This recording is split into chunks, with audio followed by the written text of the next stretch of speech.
हमें से कुछ ऐसे लोग हैं जो हर एक पल का महत्व समझते तो हैं, पर भय के कारण बहुत आसानी से विचलित हो जाते हैं। और फिर ऐसे भी लोग हैं जिनका ध्यान कभी इस बात पर जाता ही नहीं है कि वे श्वास ले रहे हैं। ऐसे लोगों ने अपने अस्तित्व के बारे में अपने आप एक धारणा बना ली है, जीवन को ऑटो पायलट पर छोड़ दिया है। जब आपने अपने आप से नाता तोड़ दिया है तो आपने हकीकत में भी नाता तोड़ दिया है।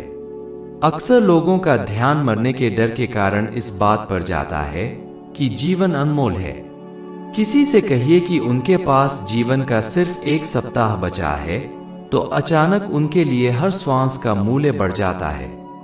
जीवन के उपहार को समझने के लिए संकट की प्रतीक्षा करने की बजाय हमें रोमन बादशाह और दर्शनशास्त्री की सलाह मानती चाहिए। हर काम को इस प्रकार कीजिए जैसे आपके जीवन का वह आखिरी कार्य है। अलादीन और उसके चिराग की कहानी को याद कीजिए।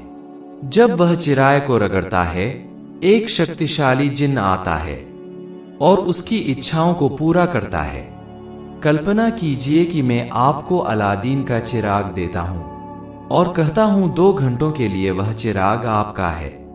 इसे आप रख लीजिए। इन 2 घंटों में आप जो कुछ भी चाहते हैं इसे मांग सकते हैं, पर उसके बाद यह चिराग मेरा है। आप क्या करेंगे? क्या आप यह सोचते हैं यह चिराग मेरे पास सिर्फ 2 घंटे ही रहेगा? यह तो बहुत बुरी बात है। अगर यह मेरे पास 2.5 घंटे या 3 घंटे और रहता तो मैं इससे बहुत कुछ कर सकता था। और सचमुच में मुझे उसे अपनी इच्छाएं बताना शुरू करने से पहले दूसरे कामों को समाप्त कर लेना चाहिए। सच कहूं, चिराग लेने के लिए यह बहुत अच्छा समय नहीं है। क्या मैं अगले बुधवार को चिराग ले सकता हूं? दोस्तों, आपका अपना जीवन ही वह चिराग है। अपने कीमती समय को बर्बाद करना बंद कीजिए और चिराग को रगड़ना शुरू कीजिए। एक के बाद एक अपनी इच्छाएं पूरी कीजिए। जीवन के अवसर को अपनाइए और उस जिन को आप जितना अधिक और जितने लंबे समय तक व्यस्त रख सकते हैं रखिए। दोस्तों, अब मैं आपको अवसर का लाभ उठाने के विषय में एक कहानी सुनाता हूं। एक बार एक व्यक्ति था जो अपनी आजीविका पुराना लोहा बेचकर चलाता था। वह इस कार्य को बहुत अच्छी तरह कर रहा था, लेकिन वह बड़ा कंजूस था। दरअसल वह इतना कंजूस था कि उसने अपने घर के भी सारे लोहे बेच दिए थे और उनकी जगह लकड़ी, पत्थर और बाल की बनी हुई चीजें रख ली थी। उसके घर में कहीं कोई भी चीज सही नहीं थी। एक दिन अचानक उसके दरवाजे पर एक व्यक्ति आया और उसने कहा, इस पत्थर को देख रहे हो? यह किसी भी पुरानी लोहे की चीज को छुआओगे तो वह सोने में बदल देगा। तुम जिस तरह भी इसका प्रयोग करना चाहते हो कर लो, पर मैं 1 सप्ताह के बाद वापस आकर इसे ले जाऊंगा। उस लोहे के सौदागर को याद आया कि उसने अपने घर का सारा लोहा बेच दिया था और उसे और लोहा खरीदना था। तो जैसे ही वह व्यक्ति वहां से गया, उसने बाजार में फोन लगाया और लोहे और सोने का भाव पूछा।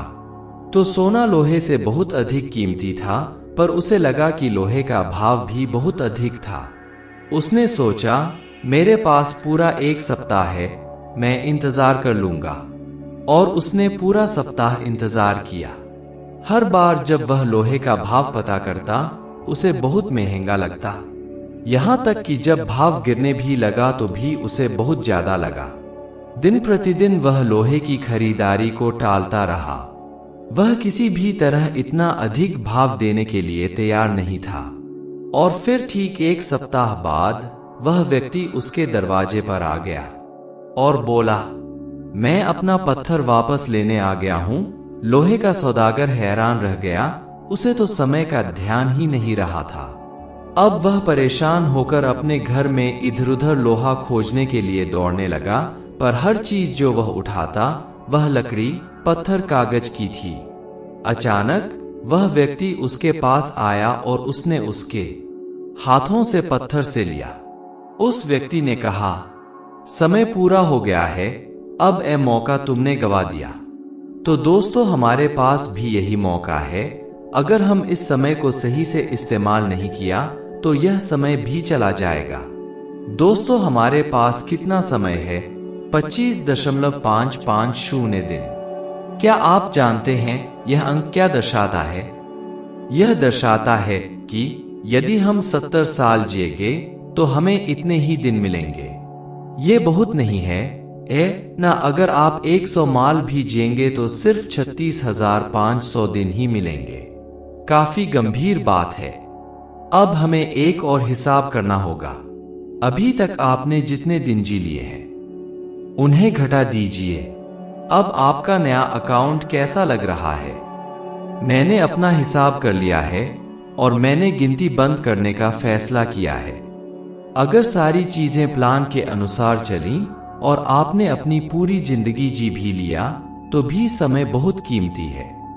अब हमें इसमें अनिश्चितता को भी जोड़ना पड़ेगा, क्योंकि हमें से सचमुच कोई भी निश्चित रूप से नहीं जानता है कि हमारे पास कितना जीवन बचा है। हम यह अच्छी तरह जानते हैं कि एक दिन था जब हम इस दुनिया में आए थे और एक दिन आएगा जब हमें यहां से जाना होगा। आप इसे बदल नहीं सकते हैं, पर इन दो बिंदुओं के बीच आप इस दुनिया में हर एक दिन जो महसूस करते हैं और जो अनुभव करते हैं, इसे बदल सकते हैं। इसको कहते हैं पूरी तरह जीना। आपको यह समझना होगा कि यह हर दिन पूरी तरह आप पर निर्भर करता है कि जो समय आपके पास है उसका आनंद आप कैसे ले सकते हैं। और कोशिश कीजिए कि टैक्सों के बारे में बहुत ज्यादा शिकायत मत कीजिए। अपने जीवन के बारे में सोचने का एक तरीका यह है कि एक दीवार के दरवाजे से निकलकर आप इस जीवन में आए और एक दूसरी दीवार के दरवाजे से निकलकर आप वापस चले जाएंगे। कुछ लोग दूसरी दीवार के उस ओर क्या है इस बात से आकर्षित रहते हैं, और मैं दोनों दीवारों के बीच में जो है उससे मंत्रमुग्ध रहता हूं। आप दूसरी ओर गए लोगों से उधर का वर्णन करने के लिए कह सकते हैं कि वह कैसी जगह है, पर इस विषय पर कम से कम मेरे अनुभव से कोई भी वहां से वापस फोन नहीं करता, यहां तक कि हुडीनी भी नहीं। उस महान जादूगर ने अपनी पत्नी से वादा किया था कि वह उन्हें अपनी कब्र से एक गुप्त संदेश भेजेंगे, पर ऐसा लगता है कि वे भी मौत की अंतिम परिणति से बच नहीं पाए। तो क्या होता है जब दूसरी दीवार के उस ओर से कोई बातचीत होती है? हम अनुमान लगाते हैं जीवन के बाद ऐसा होता है। हम नहीं जानते हैं दूसरी दीवार के उस ओर हमारा जीवन संभव है या नहीं, पर हम एक चीज अच्छी तरह जानते हैं, हम अभी यही मौजूद इस समय में जिस भी कार्य को हम महत्वपूर्ण समझते हैं उसे पूरा करने का मौका हमारे पास है। मेरे लिए मेरा कार्य सरल है। मैं अपना जीव आनंद में बिताना चाहता हूं। हमारा जीवन एक लंबा आज है, न कि एक लंबा बीता हुआ कल या आने वाला कल। वर्तमान पल 25.550 दिन लंबा है, या फिर जिन भी दिन हमें से हर एक को कृपा से मिले हैं। हम बीते हुए कल से सीख सकते हैं, पर हम उसमें जी नहीं सकते हैं। हम आने वाले कल की कल्पना कर सकते हैं, पर उसमें जी नहीं सकते हैं। वह एकमात्र पल जिसमें हम सचमुच अनुभव कर सकते हैं वह है अब। अब में एक श्वास एक बार में जाता है। हमारा जीवन श्वासों द्वारा ही नापा जाता है। पहली दीवार से जाने के बाद और दूसरी दीवार तक पहुंचने के दौरान हमें से हर एक में बहुत बदलाव आएंगे। अच्छा या बुरा जो भी हो, हमें हर परिस्थिति में यह बात समझनी है कि सचमुच समय मूल्यवान है। हमारी सबसे बड़ी सफलता यह है कि हम हर पल को पूरी तरह से जिए, चाहे हमारे पास कितनी भी समस्याएं क्यों न हो। एक रोमन कवि होरेस ने इस पल को एक मुहावरे कार्पे डियम के माध्यम से व्यक्त किया था। इसका शाब्दिक अर्थ है दिन को तोड़ लो, पर इसे ज्यादातर एक दिन को बचा लो कहा जाता है। मुझे दोनों ही अभिव्यक्ति पसंद है, पर तोड़ना तो मुझे अच्छा लगता है, जो आज को एक प्यारे से फूल के रूप में दर्शाता है जो खिल रहा है और इस बात के लिए तैयार है कि हम उसकी सुगंध का आनंद लें। यह मुझे 17वीं शताब्दी के जाने माने ब्रिटिश कवि रॉबर्ट रिश की कुछ पंक्तियों की याद दिला रहा है। तुम जब तक चाहो तब तक गुलाब की कलियों को इकट्ठा कर सकते हो, पर पिछला समय अभी भी उड़ रहा है, और वही फूल जो आज मुस्कुरा रहे हैं कल मुरझा जाएंगे।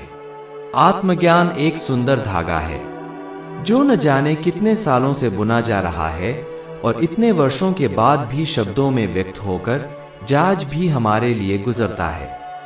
धन्यवाद।